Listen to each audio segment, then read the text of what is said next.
അസ്സലാമു അലൈക്കും വറഹ്മത്തുള്ളാഹി വബറകാതുഹു. ഒരിക്കൽ മഹാനായ സ്വഹാബി വര്യൻ ഹുദൈഫത്ത് ബിനുൽ യമാൻ റളിയല്ലാഹു അൻഹു അദ്ദേഹം പറയുന്നുണ്ട്, റസൂലുള്ളാഹി സ്വല്ലല്ലാഹു അലൈഹി വസല്ലമയോട് ജനങ്ങൾ ഏറ്റവും അധികം ചോദിക്കാറുള്ളത് നന്മയെക്കുറിച്ചാണ്.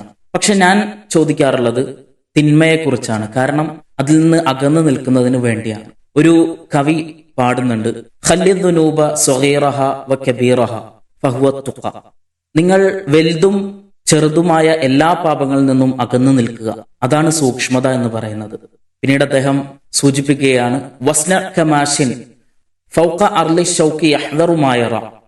വളരെയധികം കല്ലും മുള്ളും നിറഞ്ഞ വഴിയിലൂടെ നടക്കുന്നത് പ്രയാസകരമാണല്ലോ, അതുപോലെ സൂക്ഷിച്ച് നിങ്ങൾ ഭൂമിയിൽ ജീവിതം മുന്നോട്ട് നയിക്കുക. ലാ തഹ്ഖിറന്ന സ്വഗീറത്തൻ. നിങ്ങൾ ചെറിയ പാപങ്ങളെ പോലും നിസ്സാരമാക്കി കളയരുത്. ഇന്നൽ ജിബാല മിനൽ ഹസ. ചെറിയ ചെറിയ ഉരുളൻ കല്ലുകളാണ് വലിയ പർവ്വതങ്ങളുടെ അടിസ്ഥാനം എന്ന് പറയുന്നത്. ഇതാണ് നമ്മുടെ ജീവിതത്തിൽ ഉണ്ടാകേണ്ടത്.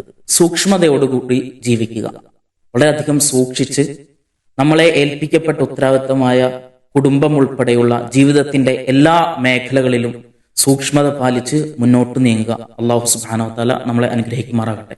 അസ്സലാമു അലൈക്കും വറഹ്മത്തുള്ളാഹി.